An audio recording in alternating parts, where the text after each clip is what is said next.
A poor single dad took in a lost blind girl for one night, offering her shelter from a raging storm. He had no idea her father was a millionaire, and he definitely didn't expect what would happen next. The rain hammered against the windshield like 1,000 angry fists as David Foster gripped the steering wheel, his knuckles white. He'd just dropped Jamie off at his friend's house for a sleepover, and the emptiness waiting for him back at the apartment felt heavier than usual. Another Friday night alone. Another weekend of pretending everything was fine when his 7-year-old son asked why they couldn't go to the movies or get pizza like other families. He pulled into the cracked parking lot of his building, the flickering streetlight casting shadows that made the place look even more run down than it already was. The storm was getting worse. David killed the engine and made a dash for the entrance, rain soaking through his worn jacket before he even reached the door. Inside his apartment, the silence was deafening. David peeled off his wet jacket and tossed it over a chair, then stopped dead in his tracks. The kitchen table was exactly as he'd left it that morning, covered in a sea of overdue bills. Red letters screamed at him from every envelope: electric, water, rent. The mechanic shop where he worked had cut everyone's hours last month, and David was barely keeping his head above water. He slumped into the chair and picked up the electric bill. Past due. Again. His ex-wife Carmen's voice echoed in his head from their last phone call. "You can't even keep the lights on, David. How are you supposed to raise our son?" The words stung because they were true, or at least they felt true in moments like this. David rubbed his face with both hands. He'd tried so hard. After the divorce 2 years ago, he'd promised himself he'd be the father Jamie deserved. But every month was the same struggle, the same crushing weight of not being enough. He glanced at the photo. On the refrigerator, Jamie's gap-toothed smile beaming at him from last year's school picture. That kid deserved better. The storm outside intensified, thunder rattling the thin windows. David stood and walked to the kitchen, opening the near-empty fridge. A carton of milk, some leftover pasta, and a few eggs. He'd have to make it stretch until payday. He grabbed a beer, the last one from a 6-pack he'd bought 3 weeks ago, and popped it open. As he took a sip, the doorbell rang. David froze. Nobody came to visit him, especially not at 9 o'clock on a stormy Friday night. The doorbell rang again, more insistent this time. He set the beer down and moved toward the door, every instinct telling him this was trouble. In this neighborhood, unexpected visitors were rarely good news. Through the peephole, he saw a figure huddled against the rain. Small, young. David's hand hesitated on the deadbolt. Then he saw it. A white cane clutched in the figure's hand. He opened the door. A teenage girl stood on his doorstep, soaked to the bone. Her dark hair was plastered to her face, and she wore what looked like expensive clothes, now ruined by the rain. But it was her eyes that stopped David cold. They were unfocused, gazing past him at nothing. She was blind. "Please," she said, her voice shaking from cold or fear or both. "I'm lost. I need help." David's first thought was to close the door. He didn't know this girl. This could be some kind of scam, a setup. But then she shivered violently, and he saw how young she really was. 15, maybe 16 at most. "What are you doing out here?" David asked, still blocking the doorway. "I got separated from my group," she said quickly. "There was a charity event downtown. I went to use the restroom, and when I came out, everyone was gone. I tried to call, but my phone died, and I've been walking for hours and nobody would answer their door." Her words tumbled out in a rush. "Please, I just need to wait out the storm. I won't be any trouble." David looked past her, into the rain-soaked street. No car, no group of concerned adults searching for a missing blind girl. Just empty sidewalks and the relentless storm. Something didn't add up, but leaving her out here wasn't an option either. "Come in," he said, stepping aside. The girl practically stumbled through the doorway, water dripping onto his floor. She stood there, uncertain, her cane tapping lightly as she oriented herself. "Bathroom's the first door on your right," David said. "I'll get you a towel." He moved past her to the tiny linen closet and grabbed the only decent towel he had, trying not to think about how threadbare it looked. When he returned, the girl had found her way to the bathroom door, her cane sweeping in practiced arcs. "Here," David said, and she turned toward his voice. He placed the towel in her outstretched hand. "Thank you," she said softly. I'm Ella, by the way. David. She disappeared into the bathroom, and David stood in his hallway, wondering what he'd just gotten himself into. He went to the kitchen and put on water for tea, something his mother used to do whenever someone needed comfort. As he waited for the kettle to boil, he couldn't shake the feeling that something was off about Ella's story. The clothes she wore, what he could see of them beneath the rain damage, looked expensive. Designer, maybe. Her shoes were leather, the kind that cost more than David made in a week, and she was alone in one of the roughest neighborhoods in the city. What charity event would bring someone like her here? The bathroom door opened, and Ella emerged, still damp but no longer dripping. She'd done her best to dry her hair with the towel, which now hung around her shoulders. The kitchen's straight ahead, about 10 steps. David said, "There's a chair at the table." Ella moved forward with surprising confidence, her cane barely touching the ground. She reached the table and sat down with practiced ease. David poured 2 cups of tea and set one in front of her, guiding her hand to the handle. "It's hot," he warned. "Thank you." She wrapped both hands around the cup, as if trying to absorb its warmth. "I'm sorry to intrude like this. You must think I'm crazy." "I think you're wet and lost," David said, sitting across from her. "The storm should pass in a couple hours. Do you have someone I can call? Parents? The people from your event?" Ella's expression tightened almost imperceptibly. "My phone's dead, and I don't have anyone's number memorized except my father's. But he's—" She paused. "He's out of town. Business trip. He won't be back until tomorrow morning." Another piece that didn't quite fit. David studied her face, looking for signs of deception, but her unseeing eyes gave nothing away. "What about the charity event organizers? They must be looking for you." "I'm sure they are," Ella said quietly, "but I don't know how to reach them. I'm new to the city. We just moved here a few months ago." The kettle whistled again, breaking the tension. David got up to turn it off, using the moment to think. Every instinct screamed that Ella wasn't telling him the whole truth, but what was he supposed to do? Throw her back out into the storm? "Where do you live?" he asked, returning to the table. "Maybe I can drive you home once the weather clears." "North Hills," she said, naming one of the wealthiest neighborhoods in the city. David's suspicion crystallized into certainty. North Hills was 45 minutes away in good weather. What was a blind girl from North Hills doing at a charity event in his neighborhood? And why hadn't anyone come looking for her? "That's pretty far," he said carefully. "Your father must be worried. I told you he's out of town." Ella's voice had an edge now, defensive. "Look, I know this is weird. I know you're probably thinking I'm lying or trying to scam you or something. But I'm not. I just got lost and scared.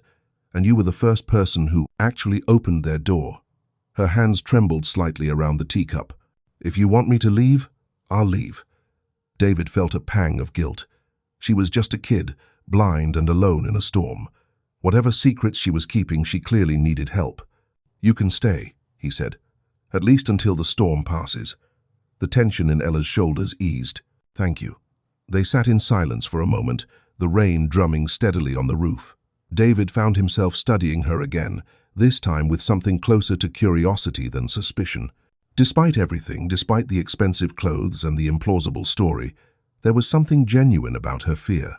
"So," David said, trying to lighten the mood, "what kind of charity event was it?" Ella hesitated, then seemed to decide it was safe to answer. "Something for the hospital. Pediatric wing fundraiser. My father's company was one of the sponsors." "Your father has a company?" "He's in business." Ella's tone made it clear she didn't want to. "Elaborate." David let it drop. Instead, he found himself talking, filling the awkward silence with words he hadn't planned to say. "I have a son, Jamie. He's 7. He's at a sleepover tonight." "That must be nice," Ella said. "Having someone." The sadness in her voice surprised him. "You don't have siblings?" "No. It's just me and my father. And he's always working." She said it matter-of-factly, but David heard the loneliness underneath. "I work a lot too," David admitted. "Not by choice, really. I'm a mechanic. The shop keeps cutting our hours, but I can't afford to look for something else because I need the health insurance for Jamie." He stopped, wondering why he was telling a stranger all this. "His mother and I are divorced. She thinks I'm a failure." "Are you?" Ella asked, her blind eyes somehow finding his direction across the table. The question caught him off guard. I don't know. Some days it feels like it. I can't give him the things other kids have. Can't take him places. Can't even keep up with the bills half the time. David stared into his tea. I wanted to be so much more than this. What did you want to be? A father Jamie could be proud of. The words came out raw, more honest than David had intended. Someone who could give him opportunities, you know, a better life than I had. Ella was quiet for a long moment. When she spoke, her voice was gentle. My father gives me everything. Money, private schools, the best doctors, everything except himself. She turned her face toward the window, toward the sound of rain. Sometimes I think I'd trade it all just to have dinner with him once a week without him checking his phone every 5 minutes. David felt something shift in his chest. Here was this girl from a world he couldn't even imagine, and she was just as lonely as he was, maybe more. I'm sorry, he said. Don't be. At least you care enough to feel like a failure. That's more than some parents can say. They talked through the storm. Ella asked about Jamie, what he liked, what made him laugh. David found himself describing his son's obsession with dinosaurs, the way he narrated his entire day at school without taking a breath, how he still insisted on David checking under the bed for monsters, even though he was way too old for that stuff. And in talking about Jamie, David remembered why he kept pushing through the hard days. Ella listened with an intensity that made David wonder what she was really hearing in his words. Eventually, she began to share too, carefully, bits and pieces about her life. The tutors instead of real school, the driver who took her everywhere, the massive house that felt empty even with a dozen people working there. You know what I miss most? Ella said suddenly. Being normal. Just being a regular kid who can walk to a friend's house or go to the store by myself. I know I can't see, but that's not what stops me. It's everyone else thinking I'm too fragile, too delicate, too much of a liability. Is that why you didn't call anyone tonight? David asked. Why you knocked on a stranger's door instead? Ella's smile was sad. Maybe. Or maybe I just wanted one night where someone saw me as a person instead of a problem to be solved. David understood that better than he wanted to admit. By the time midnight rolled around, the storm had softened to a steady drizzle. Ella was yawning despite her efforts to hide it, and David realized she probably hadn't slept in hours. You should rest, he said. You can take my bed. I'll sleep on the couch. I couldn't. It's fine. Jamie's room is tiny, and you're not sleeping on this couch. Trust me. The springs gave out 2 years ago. David stood, already heading toward his bedroom. Come on. He led her to the room, acutely aware of how messy it was. Clothes on the floor, unmade bed, that pile of self-help books he'd bought when Carmen first left and never read. Ella wouldn't see any of it, but somehow that made him more embarrassed. Bed straight ahead, about 6 steps. David said, Bathroom's across the hall if you need it. Thank you, David. Really. Ella made her way to the bed and sat down. You didn't have to help me. Yeah, I did, David said, and he meant it. He closed the door and returned to the living room, grabbing a thin blanket from the closet. The couch was as uncomfortable as promised, but David had slept on worse. As he lay there, staring at the water-stained ceiling, he couldn't stop thinking about everything Ella had said, about loneliness and failure and wanting to be seen. Tomorrow he'd drive her home, and this strange night would become just another odd memory. But for now, for a few hours, David didn't feel quite so alone. And maybe, he thought, neither did she. Outside, the rain finally stopped, leaving only the sound of water dripping from the eaves and the distant rumble of retreating thunder. If you're enjoying the story so far, please hit that like button, share this with your friends, and don't forget to subscribe to our channel for more incredible tales like this. Drop a comment below. What would you have done if you were in David's shoes, facing a stranger at your door in the middle of a storm? Let's keep the conversation going. Morning light filtered through the thin curtains, waking David from a restless sleep. His neck ached from the awkward angle of the couch, and for a moment, he forgot why he wasn't in his own bed. Then he heard movement from the bedroom, the soft tap of a cane against the floor, and everything came rushing back. Ella. David sat up, running a hand through his hair. What was he supposed to do now? Drive her home like he'd promised, Hand her off to whoever answered the door, and pretend this whole strange night never happened. Something about that felt wrong, incomplete somehow. The bedroom door opened, and Ella emerged, looking more composed than she had any right to after sleeping in a stranger's apartment. Her hair was pulled back, and she'd somehow managed to smooth out most of the wrinkles in her clothes. "Morning," David said, his voice rough from sleep. "Good morning." Ella turned toward his voice. "I hope I didn't wake you. I tried to be quiet." "You're fine. I was already up." A lie, but a harmless one. David stood, folding the blanket he'd used. "Are you hungry?" "I don't have much, but I can make eggs." "You don't have to. Ella, you've said that about a dozen times since you got here. Let me make you breakfast." David moved to the kitchen, pulling out the eggs and the last of the bread. "Besides, I'm making some for myself anyway." He heard her make her way to the table, that same confident navigation she'd shown last night.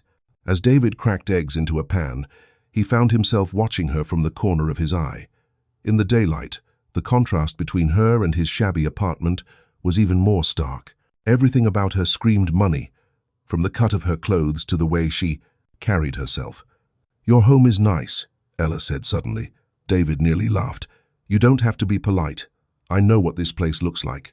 "I meant, it feels lived in, real." Ella's fingers traced the edge of the table. "Our house is beautiful, but it's like a museum. Everything's perfect and cold and you're not supposed to touch anything." David plated the eggs and toast, setting one in front of Ella and guiding her hand to the fork.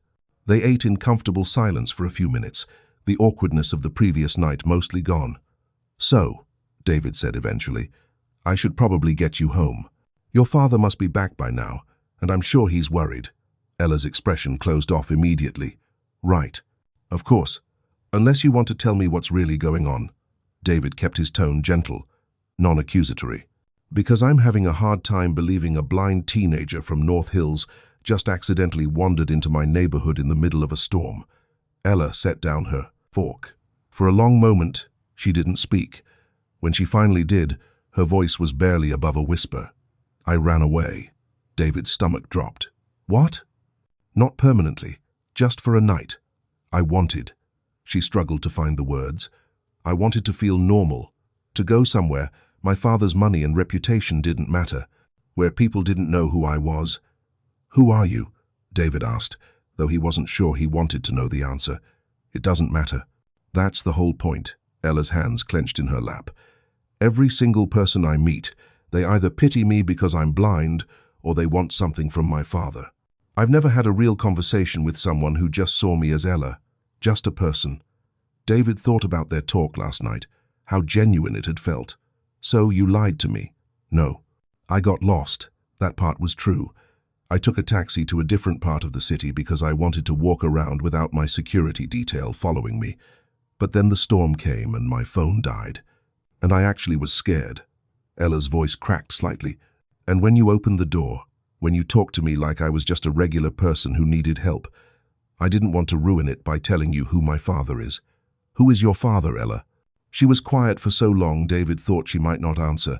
Then, almost inaudibly, she said, "Thomas Calloway." The name hit David like a physical blow. Thomas Calloway. The Thomas Calloway, CEO of Calloway Enterprises, one of the biggest conglomerates in the state. The man's face was on billboards, in newspapers, everywhere. He was worth hundreds of millions, maybe more. "Jesus," David breathed. "See, this is exactly what I wanted to avoid." Ella stood abruptly, her chair scraping against the floor. "Now you're going to treat me differently. Now I'm not just Ella anymore. I'm Thomas Calloway's daughter, and everything changes." "That's not," David started, but she was right. Everything had changed. The wealthy neighborhood suddenly made sense. The expensive clothes, the vague references to her father's business. And now David understood the real risk she'd taken, wandering alone in his neighborhood. If something had happened to her, if the wrong person had found her, "I should take you home," David said quietly. Ella's shoulders slumped in defeat. "Yeah, okay." They drove in tense silence, David's old Honda feeling even more decrepit than usual. Every rattle and squeak seemed amplified, a constant reminder of the gulf between his world and Ella's. He kept glancing at her in the passenger seat, trying to reconcile the lonely girl from last night with the heiress sitting beside him now. "Turn left at the next light," Ella said, her voice flat. David followed her directions, watching as the neighborhoods gradually transformed from rundown to working class to affluent. The houses got bigger, the lawns more manicured. By the time they reached North Hills, David felt like he was in a different city entirely.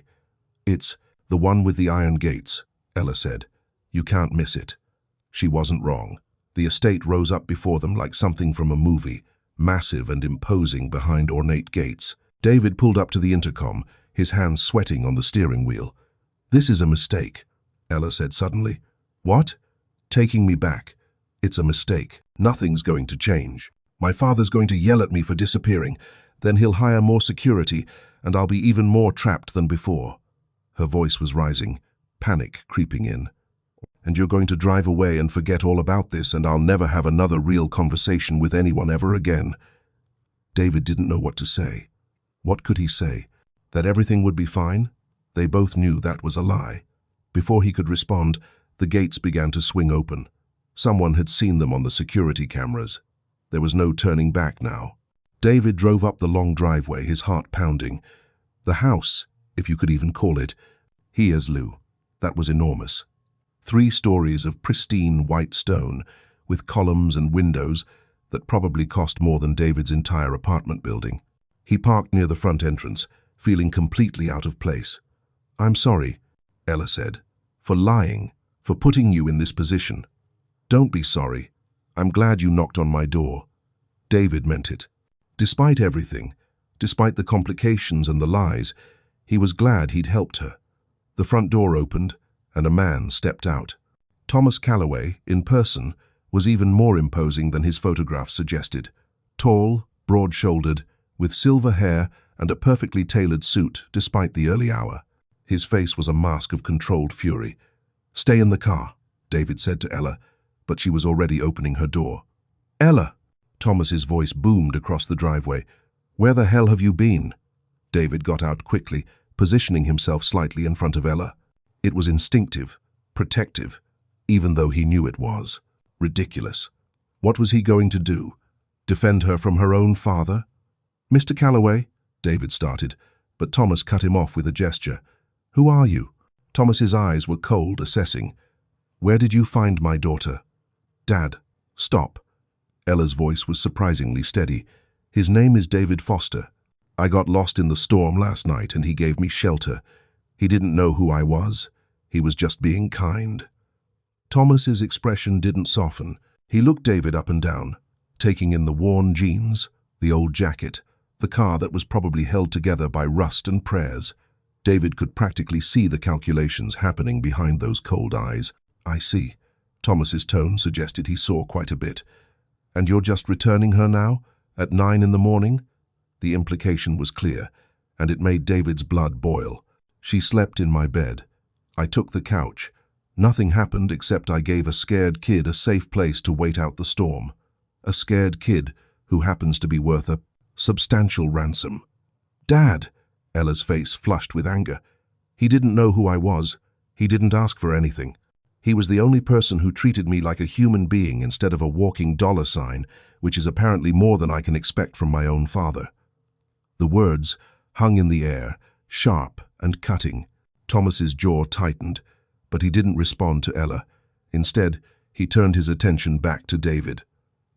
"I'd like to speak with you privately, Mr. Foster." "Ella, go inside." "No, whatever you're going to say, you can say it in front of me. Now, Ella." For a moment, David thought she might refuse, but then her shoulders sagged and she turned toward the house, her cane tapping a defeated rhythm on the stone path.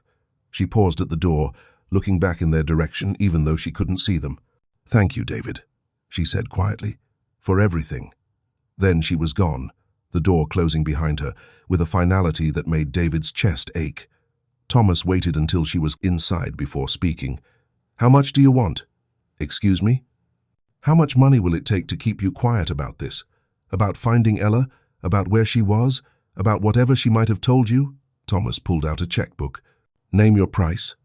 David felt like he'd been slapped. "I don't want your money." Everyone wants money, Mr. Foster. The only question is how much. Thomas's pen was already moving across the check. 10,000? 20? I'm prepared to be generous given the circumstances. I said I don't want your money. David's voice was harder now, angry. I helped your daughter because she needed help. That's it. There's no price, no angle, no scheme. Thomas looked up, and for the first time, there was something other than cold calculation in his eyes. Surprise, maybe, or suspicion. Then what do you want? Everyone wants something. David thought about the bills on his kitchen table, the overdue rent, Jamie's school expenses, the 1,000 things that money could fix in his life. It would be so easy to take whatever Thomas was offering. No one would blame him. But then he thought about Ella's face when she talked about people only seeing her father's money, about how desperately she wanted to be seen as just a person. Taking Thomas's payoff would prove her right, prove that everyone had a price. I want you to talk to your daughter, David said. Really talk to her, not at her, not around her. She's lonely and scared, and she ran away because she'd rather take her chances alone in a storm than spend another night in that house feeling invisible. Thomas's expression hardened. You have no right.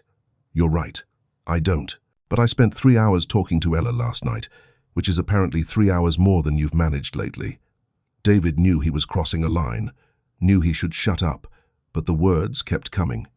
She told me about the tutors and the drivers and the security detail, about how she can't remember the last time you had dinner together without you checking your phone.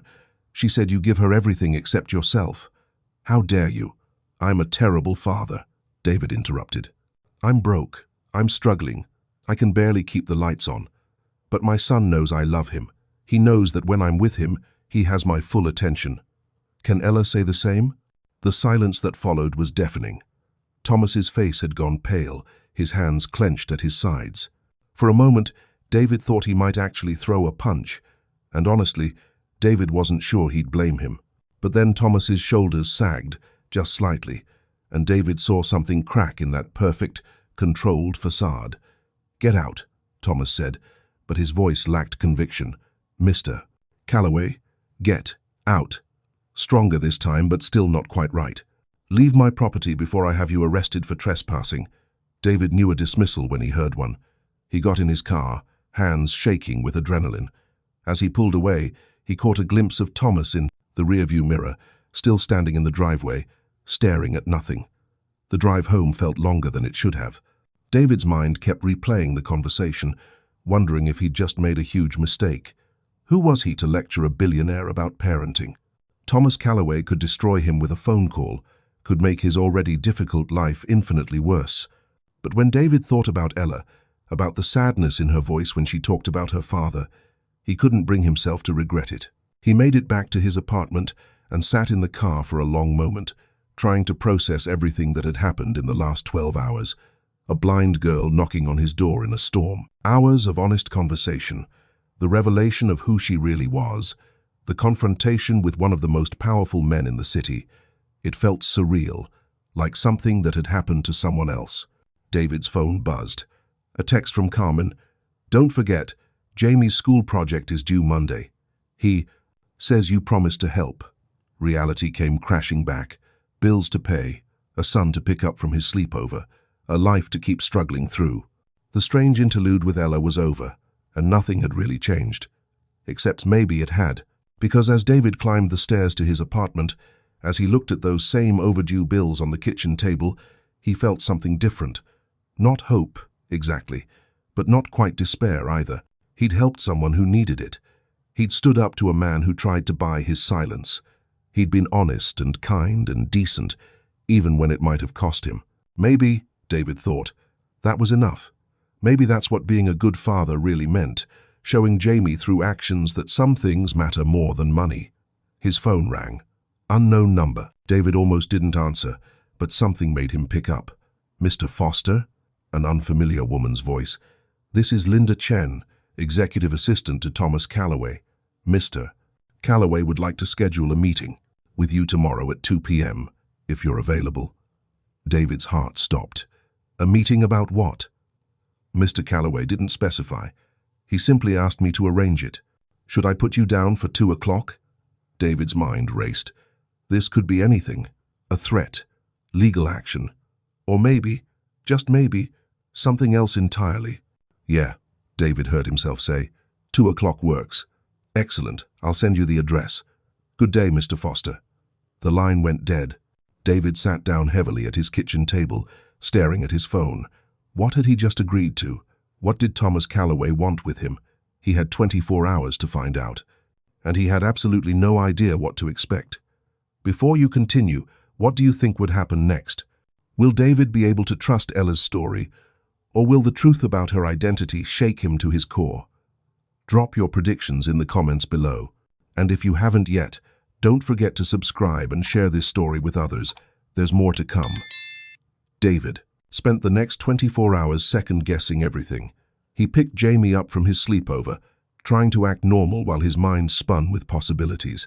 What did Thomas Calloway want? Was this some kind of trap? Should he bring a lawyer he couldn't afford? Jamie chattered about his weekend, oblivious to his father's distraction. They built a volcano for the school project using baking soda and vinegar, and for a few hours, David managed to forget about the looming meeting. But as soon as Jamie went to bed, the anxiety came roaring back. Monday afternoon arrived too quickly. David stood in front of his closet, staring at clothes that suddenly seemed impossibly shabby. He settled on his only dress shirt, the one he wore to job interviews and parent-teacher conferences, and a pair of jeans that didn't have any visible stains. The address Linda Chen had sent led him to Calloway Enterprises headquarters, a gleaming tower of steel and glass in the business district. David felt like an imposter the moment he walked through the revolving doors. Everyone in the lobby wore expensive suits and moved with purpose. He was just a mechanic in a cheap shirt, completely out of his depth. Mr. Foster, a woman in her 40s, approached, her smile professional and warm. I'm Linda Chen. Mr. Calloway is expecting you. She led him to a private elevator that required a key card to access. They rode up in silence, David's reflection in the polished doors showing him exactly how out of place he was. The elevator opened directly into a penthouse office suite, and Linda gestured toward a set of double doors. Go right in. David's hand trembled slightly as he pushed open the door. The office was massive, with floor-to-ceiling windows offering a panoramic view of the city. Thomas Calloway stood with his back to the door, hands clasped behind him, staring out at the skyline. Mr. Foster, thank you for coming. Thomas turned, and David was surprised to see that he looked tired, not quite as controlled as he had been yesterday. Please, sit. David sat in one of the leather chairs facing the desk, feeling like he was about to be sentenced. Thomas moved to his own chair but didn't sit immediately. Instead, he picked up a folder from his desk and held it for a moment, seeming to weigh something in his mind. I had you investigated, Thomas said bluntly. I hope you'll understand why. David's stomach dropped. Of course you did. David Foster, 35 years old. Divorced father of 1. Works as a mechanic at Patterson's Auto. Behind on rent by 3 months. Significant credit card debt. No criminal record, not even a parking ticket. Thomas set the folder down. Coached your son's little league team last summer even though the position was volunteer. Helped your elderly neighbor Mrs. Chen carry groceries up 4 flights of stairs every week until she moved to assisted living. David didn't know what to say. Having his life reduced to a file folder felt invasive and humiliating. I also spoke with Ella, Thomas continued, at length, about what happened Friday night, about what you talked about what you said to me. He paused. She told me I'm a terrible father. Mr. Calloway, she's right. The words came out flat, matter of fact. Thomas finally sat down, and suddenly he looked older than his 50-something years. My wife died when Ella was 6. Cancer. It was fast and brutal, and it destroyed me. I threw myself into work because it was the only thing that made sense, the only thing I could control. And somewhere along the way, I stopped being a father and became just a provider. David didn't speak. This wasn't what he'd expected. Ella lost her sight in a car accident 3 years ago. We were driving home from one of her piano recitals. A drunk driver ran a red light. Thomas's voice cracked slightly. She was in the hospital for 2 months. I sat by her bed every day, watching her learn to navigate a world she could no longer see, and I promised myself I'd protect her from everything, every danger, every pain, every disappointment. But you ended up protecting her from life, David said quietly. Yes. Thomas met his eyes. You were right. About all of it. I've been so focused on keeping her safe that I forgot she needed more than safety. She needed a father who was actually present. Why are you telling me this? Thomas leaned back in his chair. Because Ella came home Friday night, and for the first time in years, she seemed happy, really happy. She told me about your son, about your struggles, about how you talked to her like she was just a person. She said you made her feel normal. He paused. And then you stood in my driveway and told me things no one else has had the courage to say. You didn't want my money. You just wanted me to be better. David shifted uncomfortably. I was out of line. You were honest. There's a difference. Thomas opened a drawer and pulled out a business card. I want to offer you a position at Callaway Enterprises. Nothing extravagant, not yet, but we're opening a new automotive division, luxury vehicle maintenance and restoration. I need someone to head the technical side, someone who understands cars and can build a team. The salary is $85,000 to start, full benefits, and we'd help you relocate to a better neighborhood. David's mouth went dry. $85,000. That was more than double what he made now. It was enough to catch up on bills, to give Jamie the life he deserved, to stop drowning. Why? David managed to ask. Because you're exactly the kind of person I want working for me. Someone with integrity. Someone who does the right thing even when it's hard. Thomas slid the business card across the desk. And because Ella asked me to. She said you deserve a chance, the same way you gave her one. David picked up the card, his hands shaking. This was everything he'd been struggling for, handed to him on a silver platter. But something nagged at him, a whisper of doubt. Is this charity? David asked. Because I meant what I said. I don't want. This is business, Mr. Foster. I wouldn't offer you this position if I didn't think you could excel at it. Your work record speaks for itself. 12 years at Patterson's Auto, never missed a day. Highest customer satisfaction ratings on staff. Thomas smiled slightly. I do my research, but I won't lie and say Ella's request didn't factor into my decision. She cares about you, in whatever way someone can care about a person they've known for one night. And I've learned to listen when my daughter tells me something matters. David stared at the card. Linda Chen's contact information. A start date, 3 weeks away. A salary that would change everything. I need to think about it, David heard himself say. Thomas nodded. I expected you'd say that. Take your time. The offer stands for 2 weeks. David stood to leave, then paused at the door. How is she? Ella? Angry at me. Hopeful. Scared that things won't really change. Thomas's expression softened. We had breakfast together this morning. No phones, no interruptions. It was the first time in months. So I suppose we're making progress. Good. That's good. David made it to his car before the emotion hit him. He sat in the parking garage, hands gripping the steering wheel, and let himself feel everything he'd been holding back. Relief, fear, hope, disbelief. This couldn't be real. Things like this didn't happen to people like him, but it was real. The business card in his pocket proved it. David drove to pick up Jamie from school, his mind racing with possibilities. A new job, a better apartment, the ability to take Jamie to movies and restaurants without counting pennies. He could be the father he'd always wanted to be. Jamie climbed into the car, his backpack nearly as big as he was. Dad, guess what? I got an A on my volcano project. Mrs. Patterson said it was the best one. In the class. That's amazing, buddy. David pulled into traffic, glancing at his son in the rearview mirror. Jamie's gap-toothed grin was infectious. I'm really proud of you. Can we get ice cream to celebrate? David thought about the $23 in his wallet. Under normal circumstances, he'd have to say no. They needed that money for groceries. But today wasn't normal. Yeah, David said. We can get ice cream. They went to Jamie's favorite place, a small shop near their apartment. David ordered 2 scoops for Jamie and 1 for himself, wincing internally at the total but refusing to let it show on his face. They sat at a sticky table by the window, and Jamie told him everything about his day, barely pausing to breathe between sentences. This, David thought, this was what mattered.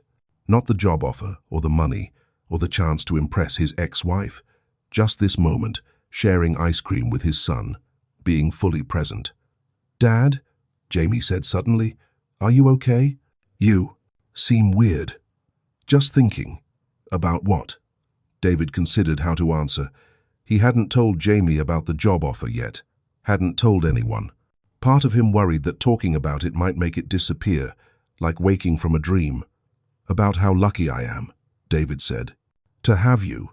Jamie rolled his eyes, but he was smiling. "You're being mushy again." "Yeah, I am." "Deal with it." That night, after Jamie was asleep, David sat at his kitchen table and really looked at the business card. He pulled out his laptop and researched Callaway Enterprises' automotive division. It was legitimate, not just some make-work position created out of pity. They were planning a network of high-end service centers, competing with the dealer monopolies. It was ambitious and risky, and exactly the kind of challenge David had stopped letting himself dream about.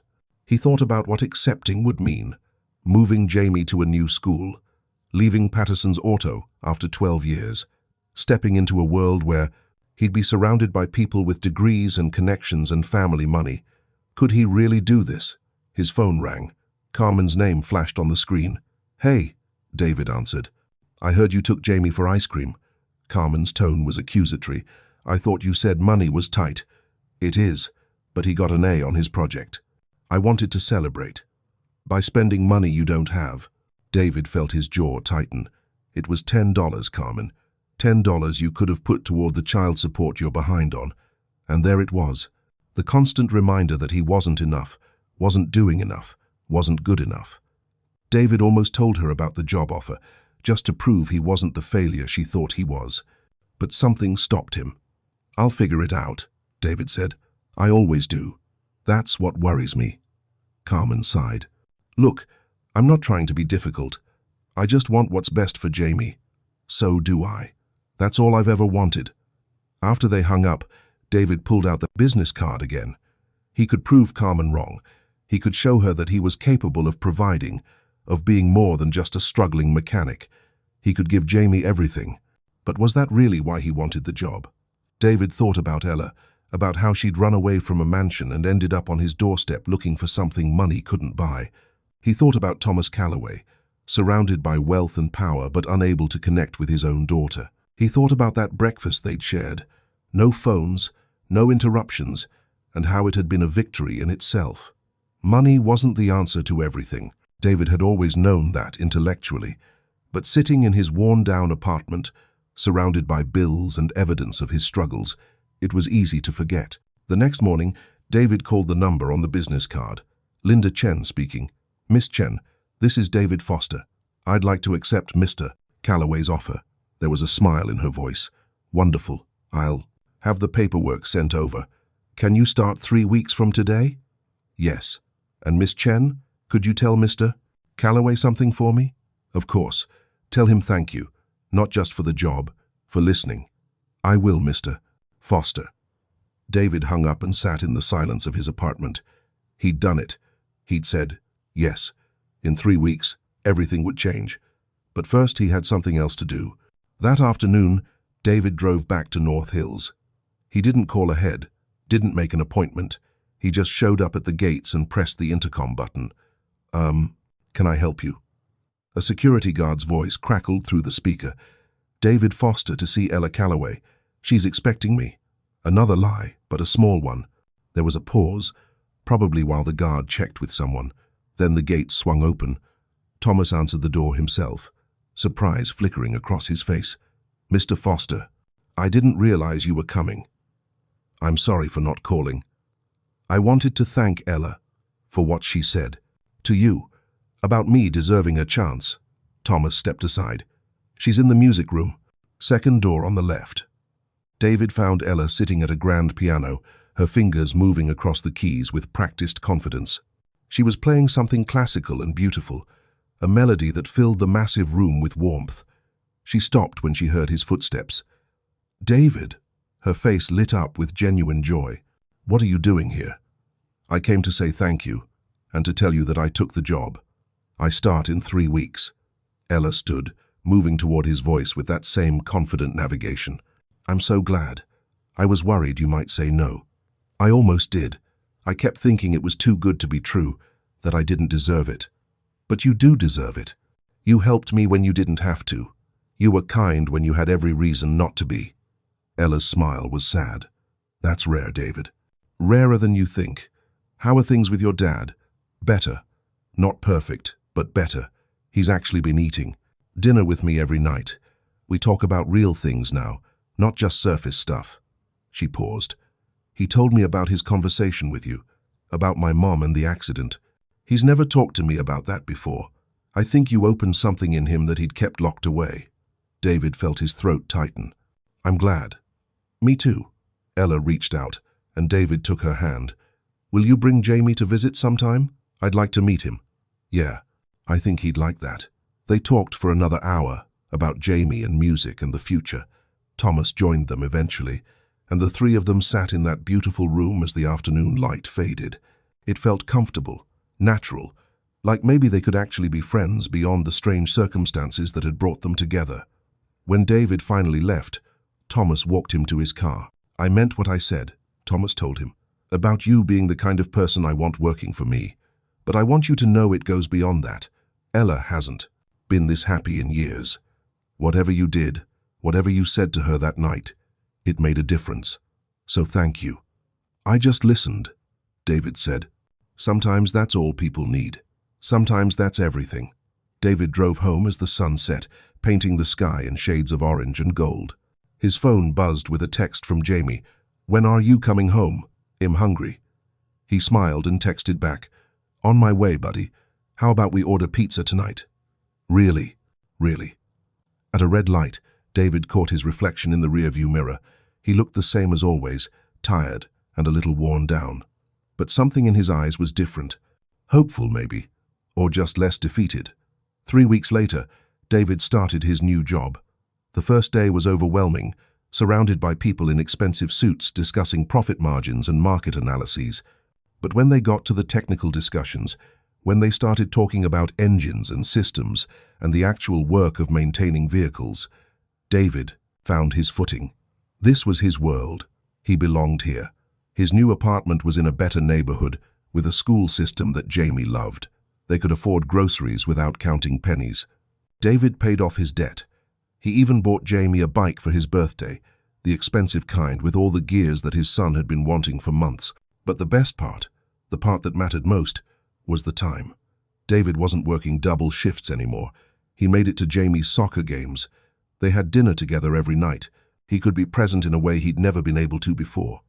Carmen noticed the changes. The child support came on time, Jamie's new clothes and toys, the different address. She called one evening, curiosity finally overwhelming her pride. "What happened?" she asked. "Did you win the lottery?" "Something like that," David said. He'd never told her about Ella, about that stormy night or the chain of events it had set in motion. It didn't feel right to share, somehow. That night belonged to him and Ella and the strange twist of fate that had brought them together. Well, whatever it is, keep it up. Jamie's happier than I've seen him in years. That meant more than Carmen probably realized. Months passed. David proved himself at Callaway Enterprises, building a team and developing systems that impressed even the skeptical board members. Thomas became something more than a boss, closer to a mentor. They had lunch once a week, discussing business and family in equal measure. Ella visited David's apartment sometimes, usually with her father. She and Jamie hit it off immediately, bonding over their shared love of terrible jokes and video games. Watching them together, David was reminded that loneliness didn't discriminate. Rich or poor, sighted or blind, everyone needed connection. One evening, almost a year after that stormy night, Thomas and Ella came over for dinner. It was nothing fancy, just spaghetti and salad. But they sat around David's modest table and talked and laughed like family. After Jamie went to bed, the three adults lingered over coffee. Thomas raised his mug in a toast to David Foster, who opened his door to a stranger in a storm and changed 3 lives in the process. 4 lives, Ella corrected. Don't forget Jamie. David felt emotion welling up. I was just doing what anyone would do. But most people don't. Thomas said quietly. Most people would have closed the door, made excuses, looked the other way. You didn't, and that made all the difference. Later, after Thomas and Ella had left, David stood in his apartment and looked around. It wasn't perfect, it wasn't fancy, but it was home, filled with the evidence of a life well lived. Jamie's drawings on the fridge, the photo of them at the beach last summer, the comfortable couch they'd picked out together. David thought about the man he'd been a year ago, drowning in bills and self-doubt, convinced he was failing at the only thing that really mattered. He'd been so focused on what he couldn't provide that he'd lost sight of what he could. His phone buzzed. A text from Ella. "Thank you again for tonight. You guys are the closest thing I have to a real family."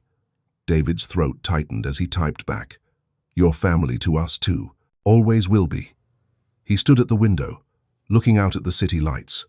Somewhere out there, a year ago, a scared blind girl had knocked on a stranger's door in a storm.